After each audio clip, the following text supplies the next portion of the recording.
प्यारे बच्चों नमस्कार। हायर मैथमेटिक्स के इस वीडियो में मैं आपका स्वागत करता हूं और आज हम लोग वेक्टर स्पेस में आगे बढ़ते हुए कुछ छोटे छोटे टॉपिक्स के ऊपर बात करेंगे। केवल ये डेफिनेशन के फॉर्म में आपके सामने आएंगे और जहां पर ज़रूरी होगा वहां पर हम कुछ और डीप में भी जाके बात करेंगे उस पर्टिकुलर टॉपिक या रिजल्ट के ऊपर। इस डेफिनेशन के क्रम में स्टूडेंट जो सबसे पहले मैं आपको बताने वाला हूँ वो है बच्चों linear combination of vectors. It means that कि अगर हमें एक सेट ऑफ वेक्टर्स दिया हुआ हो तो उसका जो लीनियर कॉम्बिनेशन है वो क्या होता है और कैसे डिफाइन होता है और क्या उसका रिजल्ट हो सकता है। तो स्टूडेंट्स मान लीजिए कि हमारे पास में कुछ वेक्टर्स हैं। Suppose that we have α1, α2, α3 and dot dot αn, right, and these are the vectors in a vector space. अब हमारे पास में बच्चों कुछ स्केलर्स हैं a1, a2, a3 से लेकर an बिलोंग्स टू f तक, है ना। ये स्केलर्स हैं, ओके, फील्ड के एलिमेंट्स हैं। अब अगर हम इनका लीनियर कॉम्बिनेशन कहें तो जो लीनियर कॉम्बिनेशन होता है इन वेक्टर्स का लीनियर कॉम्बिनेशन वो कुछ इस तरह से डिफाइन होता है। This is summation i is equals to 1 to n ai alpha is equals to a1 alpha1, a2 alpha2 and dot dot an alpha n, right? So this is called the linear combination of vectors alpha1 alpha2 to alpha n। और अगर ये alpha1 alpha2 alpha n ये vectors क्या हैं, अगर linearly independent नहीं है, right, linearly independent नहीं है तो इन scalars a1 a2 a3 और an के लिए इनका जो लीनियर कॉम्बिनेशन है वो कभी ना कभी किसी वेक्टर को जरूर देगा। मतलब ये लीनियर कॉम्बिनेशन के फलस्वरूप हमें जो वैल्यू मिलेगी वो भी अपने आप में एक वेक्टर होगा, ठीक, and that vector belongs to this vf और वो इस वेक्टर स्पेस vf का मेंबर होगा। इट मींस दैट कि लीनियर कॉम्बिनेशन की मदद से लीनियर कॉम्बिनेशन वेक्टर्स का बनाया जाता है और वेक्टर्स की मदद से यानी लीनियर कॉम्बिनेशन की मदद से फिर से एक वेक्टर को जनरेट किया जा सकता है स्टूडेंट्स, ठीक है ना। तो ये एक्चुअल में हमें मदद करेगा हमारी अगली डेफिनेशन में। हमने अभी केवल वेक्टर्स का लीनियर कॉम्बिनेशन बनाना सीखा और ये समझा कि इस लीनियर कॉम्बिनेशन से एक वेक्टर हमें मिल जाता है, राइट। नाउ अब एक नई डेफिनेशन है बच्चों, this is the another definition, it is called linear span of a set, right, of a set। मान लीजिए स्टूडेंट्स हमारे पास में एक सेट है वेक्टर्स का, this is α1 α2 α3 and dot dot αn। तो जो लीनियर स्पैन होता है, linear span of s, linear span of s is denoted by L of s, it is called linear span of s। ये इसका symbol है और जो डिफाइन होता है वो कुछ इस तरह से डिफाइन होता है, it is the summation of I is equals to 1 to n ai alpha I such that ai belongs to f and alpha I belongs to s students। it means that कि इन vectors alpha 1 से लेके alpha n के alpha n तक के vectors का अगर linear combination बनाए तो वो जो लीनियर कॉम्बिनेशन बनेगा वो भी अपने आप में एक वेक्टर देगा रिजल्ट में। तो वो जो लीनियर कॉम्बिनेशन बनेगा वो सभी लीनियर कॉम्बिनेशन का जो सेट है उस सेट को हम लोग कहते हैं linear span of S students. It means that कि वास्तव में ये जो लीनियर स्पैन होता है ये भी क्या होता है, it's a linear span of any set of vector space is also a subset of vector space students, ठीक है ना। तो क्योंकि ये भी वही वेक्टर देता है, इनसे जो वेक्टर जनरेट होगा वो भी vf का एलिमेंट होगा। तो जो सेट ऑफ लीनियर कॉम्बिनेशन से नए नए वेक्टर्स बनेंगे उससे जो ls बनेगा वो भी अपने आप में क्या होगा, vf का एक सबसेट ही होगा स्टूडेंट्स। तो लीनियर स्पैन क्या होता है, बेसिकली एक सेट होता है, ठीक है, सेट होता है लीनियर कॉम्बिनेशन का और जिस भी सेट का आप लीनियर स्पैन बनाएंगे उसी सेट के वेक्टर्स का लीनियर कॉम्बिनेशन लीनियर स्पैन कहलाएगा, ठीक। तो यहां पर ये लीनियर स्पैन की डेफिनेशन भी कंप्लीट हो गई। तो अभी तक बच्चों हम लोगों ने देखा कि लीनियर कॉम्बिनेशन ऑफ वेक्टर्स क्या होता है, linear span of a set क्या होता है स्टूडेंट्स। अब हम लोग आगे बढ़ते हैं बच्चों, और अगली नाउ स्टूडेंट्स अब हम लोग अगली डेफिनेशन के ऊपर आते हैं, और next definition is linear sum of two सब स्पेसेस। तो यहां पर हम लोग अब ये बात करेंगे कि लीनियर सम ऑफ टू सब स्पेसेस क्या होता है। ठीक, आइए इसको समझते हैं हम लोग। सबसे पहले लुक, मान लीजिए कि हमारे पास में W1 and W2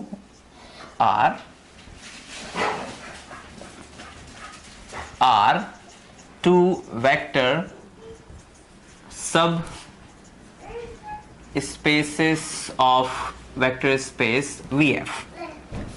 The linear sum of W1 and W2 is denoted by W1 plus W2 and defined as W1 plus W2 is equals to alpha 1 plus beta 1 such that alpha 1 belongs to W1 and beta 1 belongs to W2 students। ठीक, it means that कि दो vector subspaces अगर हमें दिए हुए हों तो उनका जो लीनियर सम है उसे डिनोट करते हैं हम लोग W1 प्लस W2 से, और इस W1 प्लस W2 को कुछ इस तरह से डिफाइन करते हैं। W1 plus W2 is equals to alpha 1 plus alpha beta 1, जहां पर अल्फा 1 W1 का एलिमेंट है और बीटा 1 W2 का एलिमेंट है। इट मीन्स दैट स्टूडेंट्स के W1 प्लस W2 जो सेट है उसके जो एलिमेंट्स होते हैं वो सम ऑफ टू वेक्टर्स होते हैं, जहां पर पहला वेक्टर W1 का होता है और दूसरा वेक्टर W2 का होता है स्टूडेंट्स। तो this is the simple definition of linear sum of two सब स्पेसेस। अब एक यहां पर रिमार्क होता है बच्चों, क्या रिमार्क होता है कि ये जो W1 प्लस W2 है यानी कि लीनियर सम ऑफ टू सब स्पेसेस है is a vector sub space, is a vector sub space of VF। ऐसा कभी कभी प्रूफ करने को आ जाता है, ठीक है ना, ये प्रूव दैट। ठीक, तो अब इसे अगर सब स्पेस प्रूफ करना है किसका, VF का, तो उसके लिए जो थ्योरम हमने प्रूफ किया हुआ है कि किसी भी सेट को, किसी भी सबसेट ऑफ वेक्टर स्पेस को अगर हमें सब स्पेस प्रूफ करना है तो एक थ्योरम हमें प्रूफ करनी होती है। ठीक, तो सबसे पहले दो एलिमेंट्स लेते हैं हम लोग, let alpha beta belongs to W1 plus W2। So this implies that कि ये alpha is equals to alpha 1 plus beta 1 type का हो सकता है, या फिर इसको अल्फा 1 प्लस अल्फा 2 कह दें, और बीटा हो सकता है बीटा 1 कॉमा बीटा 2 का, वेयर अल्फा 1 कॉमा बीटा 1 ये किसके एलिमेंट होंगे, W1 के, और अल्फा 2 कॉमा बीटा 2 किसके एलिमेंट होंगे, W2 के। ठीक है ना, क्योंकि जो भी इसके अंदर एलिमेंट होता है उसमें पहला जो एलिमेंट होता है स्टूडेंट्स, ठीक है, यहां पर हमने अल्फा 2 यहां पे प्लस आना चाहिए था। ठीक है, तो अल्फा और बीटा जो दो एलिमेंट्स हैं W1 प्लस W2 के, उसमें अल्फा 1 प्लस अल्फा 2 के, बीटा 1 प्लस बीटा 2 के, जहां पर ये जो है और ये जो पहले एलिमेंट्स हैं ये दोनों W1 के, और जो दूसरे एलिमेंट हैं वो W2 सेट के हैं, यानी W2 सब स्पेस के, और W1 और W2 अपने आप में सब स्पेसेस हैं स्टूडेंट्स। अब अगर हमें इसे क्या प्रूफ करना है, वेक्टर सब स्पेस प्रूफ करना है, तो for any AB belongs to F हम एक लीनियर कॉम्बिनेशन बनाते हैं, A अल्फा B बीटा, तो हमें क्या मिलेगा, it's A alpha 1 plus alpha 2 plus B beta 1 plus beta 2। तो इसको हम लोग क्या लिख सकते हैं, A alpha 1 plus B beta 1 plus A alpha 2 plus B beta 2। अब जरा ध्यान दीजिएगा कि अल्फा 1 और बीटा 1, अल्फा 1 बीटा 1 W1 के एलिमेंट है, और W1 क्या है, सब स्पेस है, तो ये A alpha 1 plus B beta 1 ये किसका एलिमेंट होगा, this is the element of, this is what, क्योंकि alpha 1 beta 1 belongs to W1, तो this implies that A alpha 1 B beta 1 also belongs to W1 and इसी प्रकार alpha 2 और beta 2 belongs to W2 है। तो इसका मतलब ये हुआ कि A alpha 2 plus B beta 2 belongs to W2, तो ये एलिमेंट W1 का, ये एलिमेंट W2 का। इट मीन्स दैट कि ये जो A alpha plus B beta element है, ये किसका एलिमेंट हो जाएगा? This is the element of W1 plus W2. So this implies that A alpha plus B beta belongs to W1 plus W2, क्योंकि इसे हमने ऐसे लिख दिया जहां पर ये W1 का एलिमेंट था और ये W2 का एलिमेंट था। It means that this element belongs to W1 plus W2. तो ऐसी स्थिति में जब दो एलिमेंट्स हम लें और फिर उनका लीनियर कॉम्बिनेशन बनाए स्केलर्स के साथ और वो linear combination W1 plus W2 में आ जाए, इट मीन्स दैट कि W1 plus W2 is a what? Is a सब space of VF।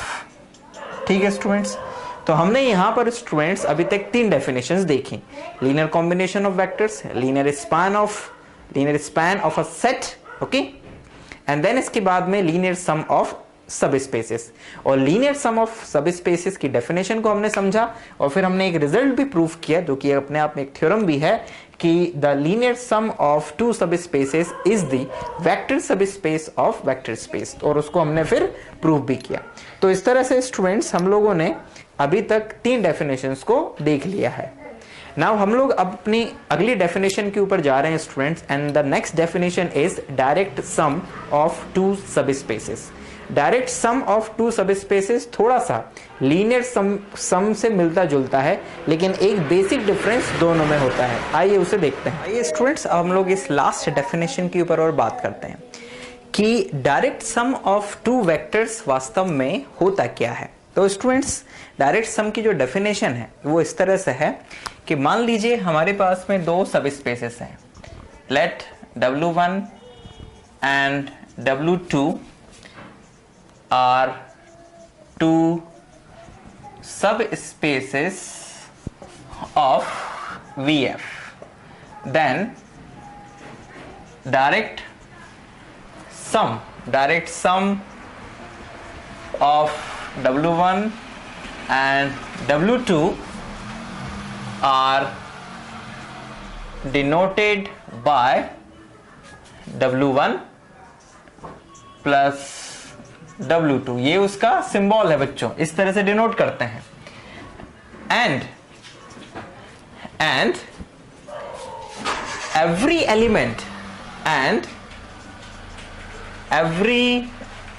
element of W1 plus W2 is the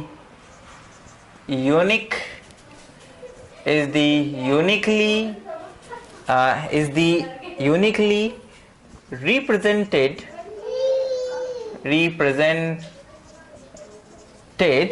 as a linear combination, as the linear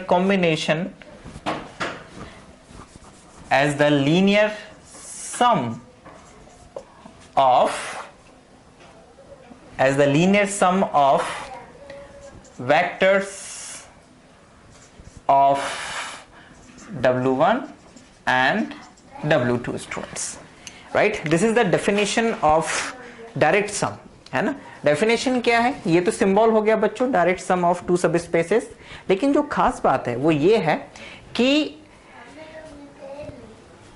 W1 और W2 का जो element होगा, W1 W2 ये direct sum, और ये इस तरह का एलिमेंट होगा बच्चों इसके अंदर, such that alpha 1 belongs to W1 and beta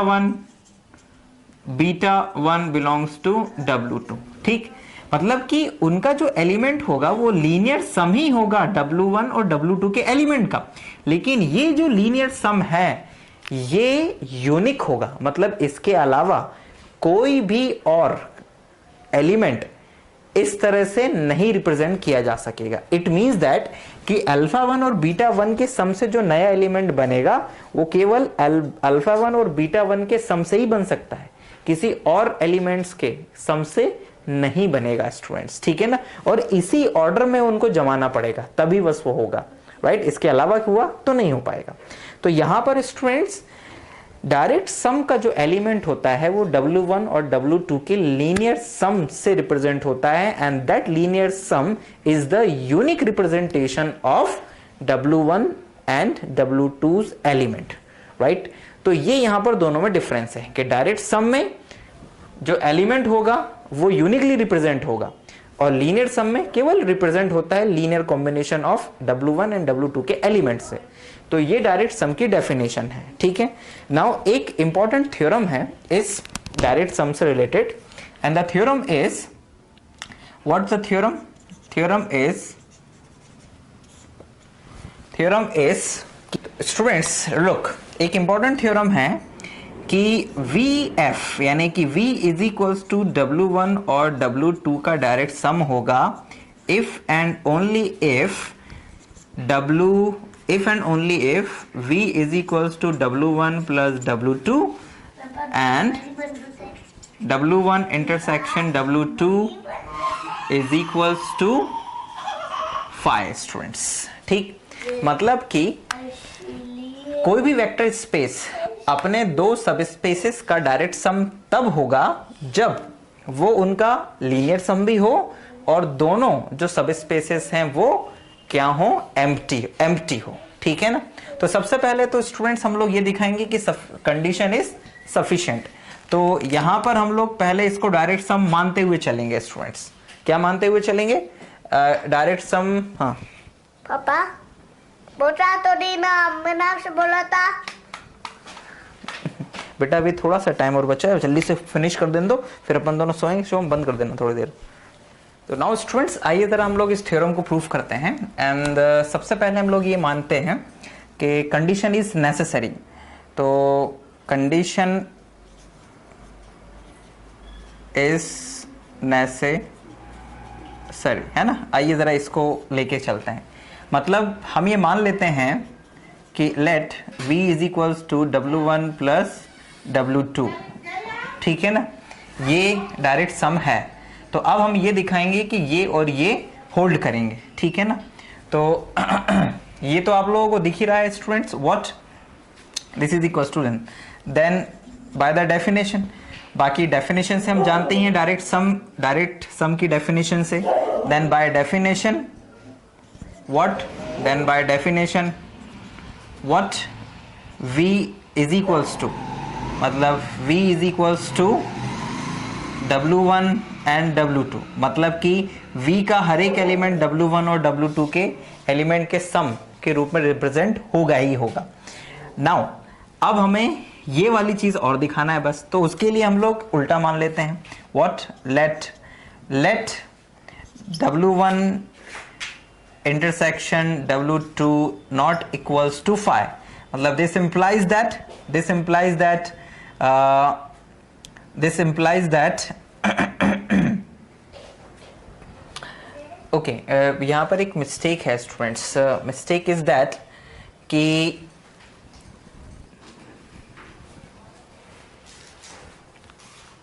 mistake ये है कि यहाँ पर 5 नहीं होता है, यहाँ पर 0 एलिमेंट होता है, ठीक है ना। तो यहाँ पर 5 ना मानते हुए 0 एलिमेंट मानेंगे हम लोग, ठीक है ना। तो दिस इज इक्वल्स टू 0, या 0 भी कह सकते हैं डायरेक्ट, 0 एलिमेंट ना कहें, 0 कह दें वो भी चलेगा। तो ये नॉट इक्वल्स टू 0 है। It means that there exist a alpha belongs to W1 and W2। अब इस अल्फा को, जो कि इन दोनों में ही है, इस अल्फा को लिखने के 2 तरीके हैं। क्या? कि alpha can be represent as alpha plus 0, okay, where alpha belongs to W1 comma 0 belongs to W2। और इसी अल्फा को हम ऐसे भी लिख सकते हैं 0 प्लस अल्फा, जहां पर 0 belongs to W1 and alpha belongs to W2, क्योंकि इनके इंटरसेक्शन में है तो W2 में भी होगा और W1 में।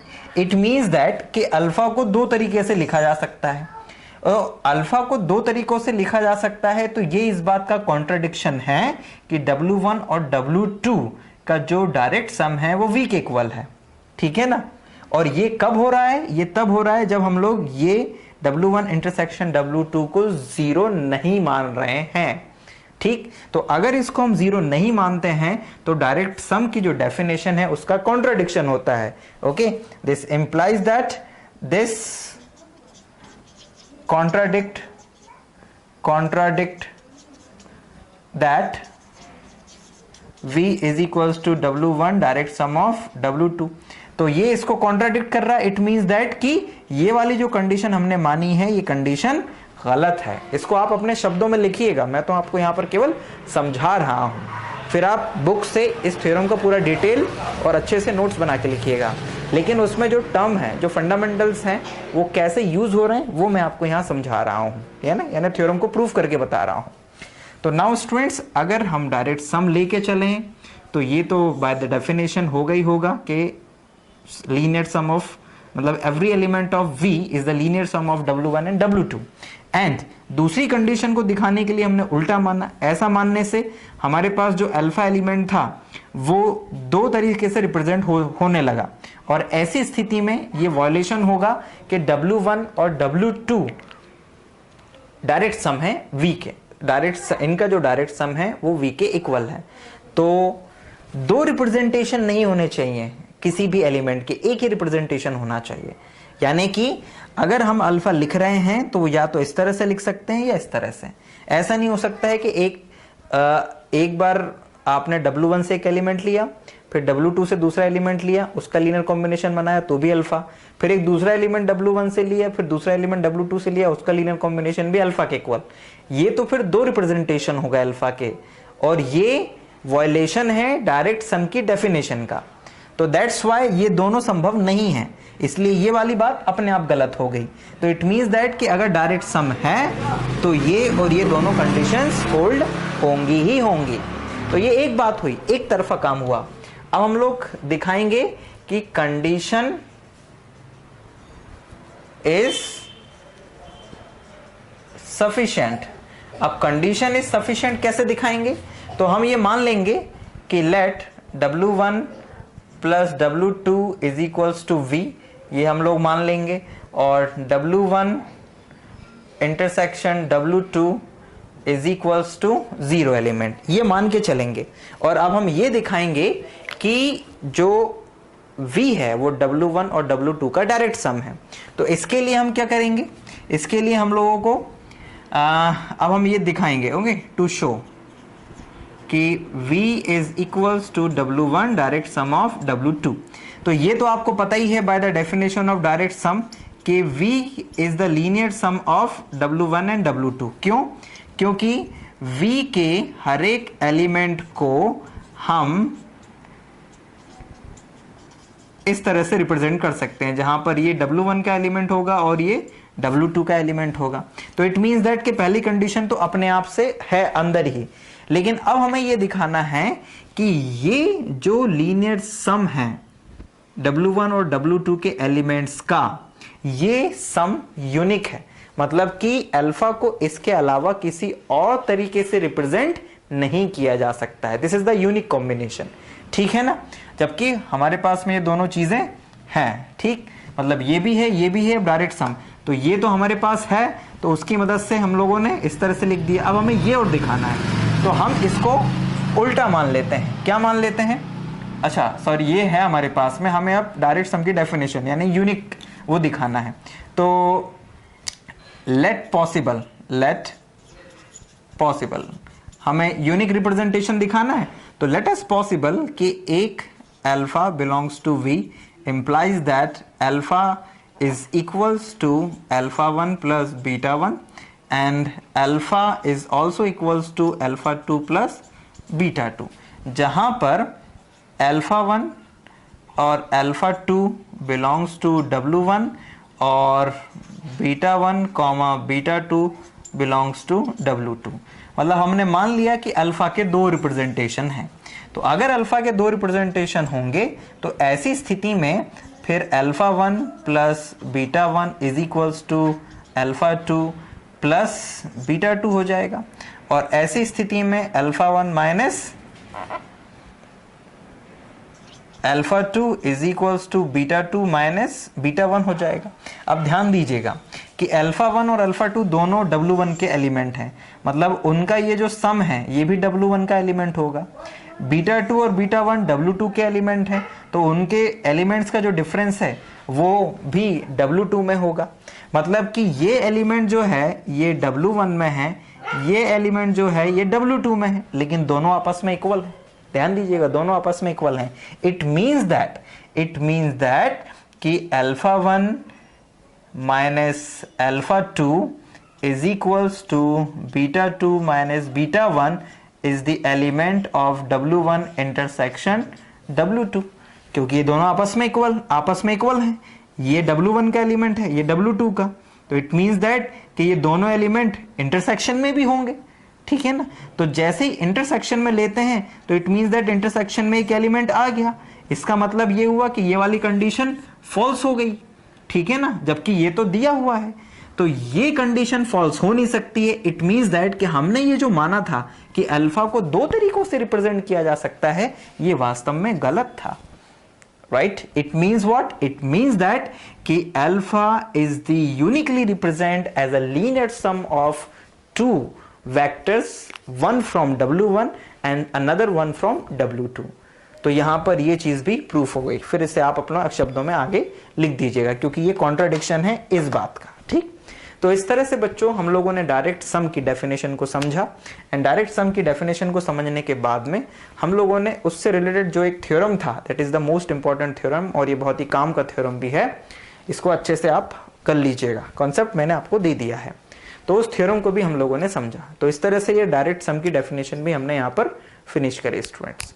तो अपने इस छोटे से लेक्चर में हम लोगों ने linear combination of vectors, linear span of a set, ठीक है ना, एंड देन इसके बाद linear sum of vector, linear sum of two सब spaces and direct sum of two सब स्पेसेस की डेफिनेशन को समझा स्टूडेंट्स, और कुछ थ्योरम्स भी किए। तो आई होप स्टूडेंट्स के ये टॉपिक्स आप लोगों को समझ में आए होंगे। हम जल्दी नेक्स्ट वीडियो में अपने नए टॉपिक के साथ में फिर आपके सामने होंगे। Thank you very much for watching this video.